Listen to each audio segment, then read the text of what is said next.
Mu mwaka wa 2002 Papa Yohani Pawulo wa kabiri yandikiye musenyeri w'umujyi wa Lemberg mu Budage avuguruza umwanzuro musenyeri yari yafashe kubirebana no gukuramo inda. Mu ibaruwa Papa yamwandikiye yatangiye avuga ko afite inshingano yo kwita ku mwe n'imikorere myiza za kiliziya zose nk'uko ubushake bwa Yezu Kristo buri. Yavuze ko afite uburenganzira bwo kuvuguruza umwanzuro w'uwo musenyeri kubera ko kuba ari Papa bisobanura ko ari uzungura Petero Mutagatifu.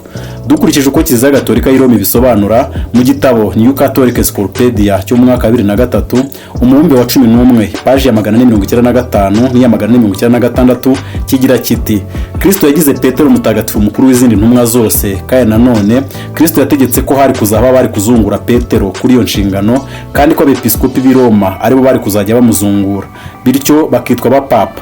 Ese koko Petero niwe papa wa mbere?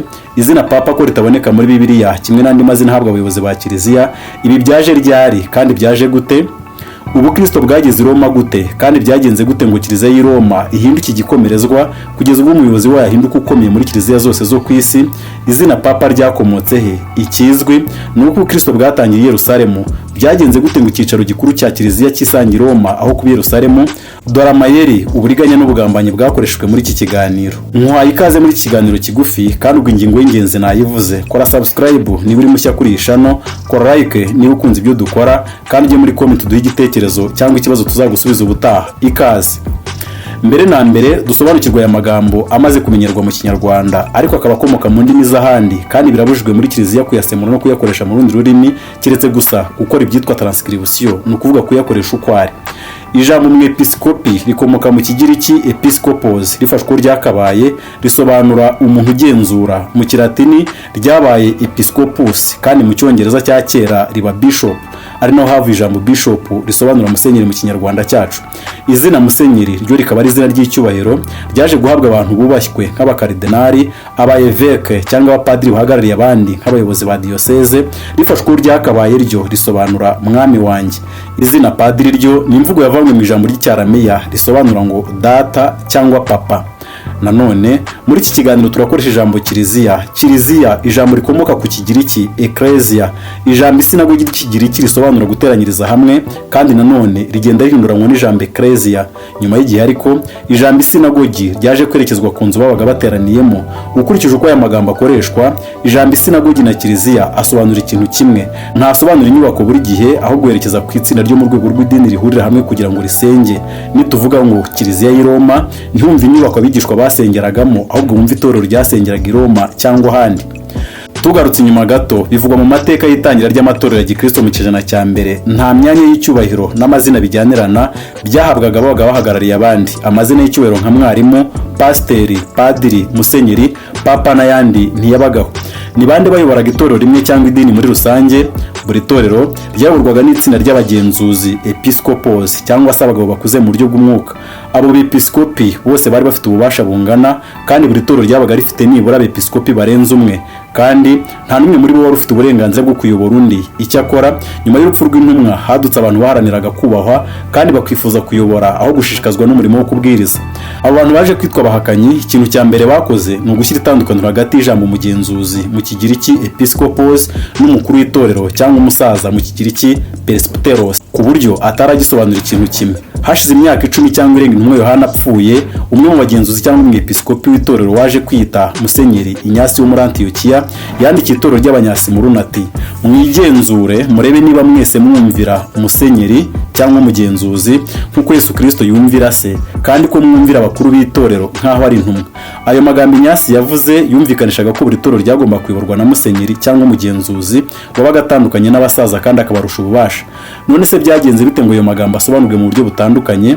Augustus Nianda yabisobanuye mu gitabo The History of the Christian Religion and Church During the Three First Centuries, agira ati: mu kinyejana cya kabiri hashyizweho urwego ruhoraho rw'umuyobozi uhagarariye abasaza bose, niwe witwaga episcopos, kubera ko yari afite ububasha bwo kugenzura ibintu byose, byatumye atandukana n'abandi basaza. Nguko urwego rw'abayobozi b'idini rwatangiye. Ariko nyuma y'ikinyejana kimwe, Cyprien musenyeri w'umujyi wa Carthage wari mu majyaruguru ya Afurika yashyigikiye cyane ko habaho urwego rw'abasenyeri bafite ubutware rutandukanye batandukanye n'abasaza nyuma baje kwitwa abapadiri, abadiyakoni n'abayoboke. Icyakora Cyprien ntiyemeraga ko habaho umusenyeri umwe uruta abandi.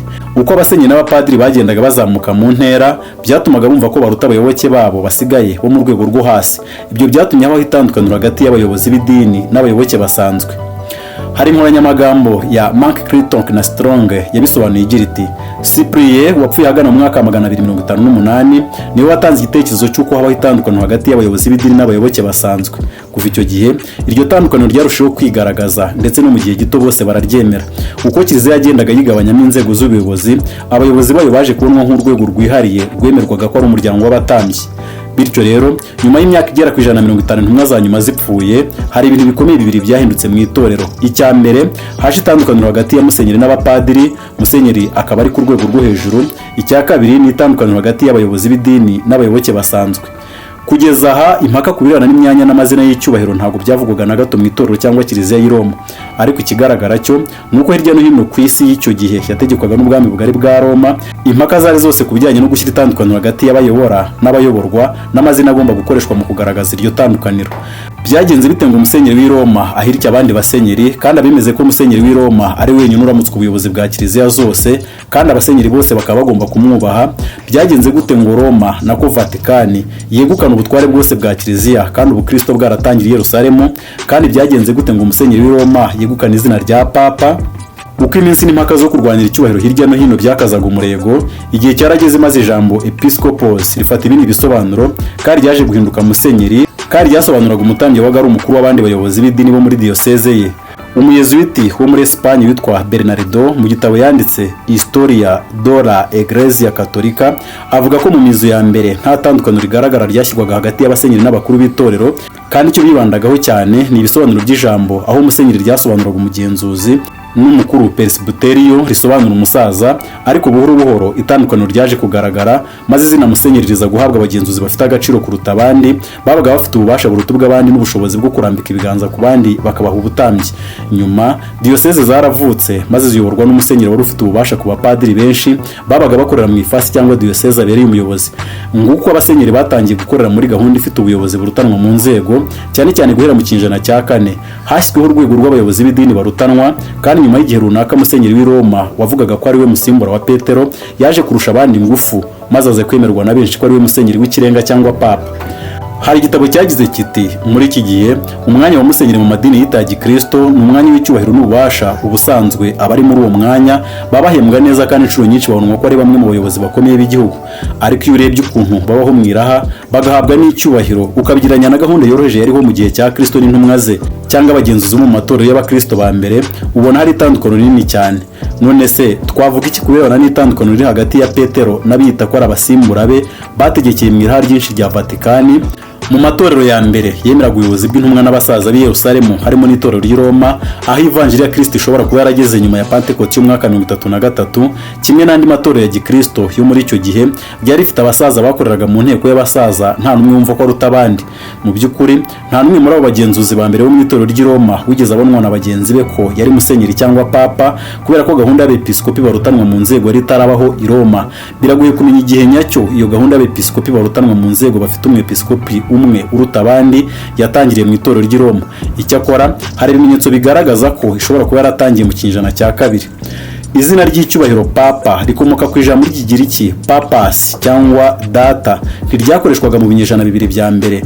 Michael Walsh wahoze ari umuyezuiti yabisobanuye neza mu gitabo cye yanditse Illustrated History of the Popes agira ati bisa naho mu kinyejana cya 3 aribwo umusenyeri w'i Roma yiswe Papa ku nshuro ya mbere, kandi iryo zina ry'icyubahiro ryahawe musenyeri Callistus, kandi kugeza mu mpera z'ikinyejana cya 5 ijambo Papa ryasobanuraga musenyeri w'i Roma gusa. Izina yafashe mu rwego rwo kwemeza ko yarakuriye Kiliziya y'i Roma, kandi nta wundi witwaga atyo muri Kiliziya zari zitataniye hirya no hino ku isi. Icyakora mu kinyejana cya 11 nibwo Papa, ni ukuvuga musenyeri w'i Roma, yategetse ko ari we wenyine witwa iryo zina. Aha rwose ubyumve neza ko i Roma niho habaga Papa gusa, kandi ububasha bwe bwarangiriraga i Roma. umwe mu basenyeri ba mbere b'i Roma washimangiye ububasha bwe ni Papa Leo wa mbere, yabaye papa mu mwaka wa 440 kugeza mu mwaka wa 461. Michael Walsh akomeza asobanura ati Leo yafashe izina ry'icyubahiro Pontifex Maximus ryahoze ari ry'abapagani rigikoreshwa na ba papa muri iki gihe, kandi kugeza mu mpera z'ikinyejana cya 4 ryakoreshwaga n'abami b'Abaroma gusa.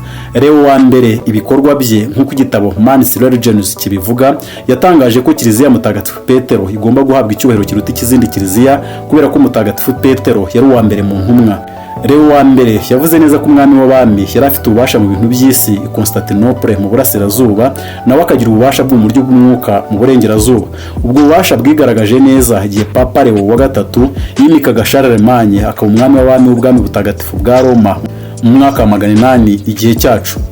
Hagati aho igitabo The Story of Civilization Part 3 Sergio and Christ kigira kiti itorero ry'i Roma ryayobotse imigenzo n'imigenzereze y'idini yari yiganje mu Baroma b'abapagani ba mbere y'Ubukristo, hakuyemo kwambara ibishura n'indi myambaro y'abatambyi b'abapagani, gukoresha umubavu n'amazi y'umugisha mu mihango yo kwiyeza, gucana za buji n'urumuri rutajya ruzima ruhora kuri altari, gusenga abatagatifu n'imyubakire y'insengero, kuba amategeko y'Abaroma ariyo yabaye ishingiro ry'amategeko ya Kiliziya. Izina ry'icyubahiro ry'umukuru w'abatambyi b'Abaroma Pontifex Maximus rihabwa papa, kandi mu kinyejana cya 4 batangiye gukoresha ururimi rw'Ikilatini. Bidatinze abasenyeri basimbuye abaperefe b'Abaroma bakaba aribo batanga amabwiriza bakagira n'ububasha bwose mu migi. Abasenyeri cyangwa abarekiskopi bashyikiraga ba guverineri b'intara, byarimbo bakabazungura, kandi inama nkuru y'abasenyeri yasimbuye inama njyanama y'intara.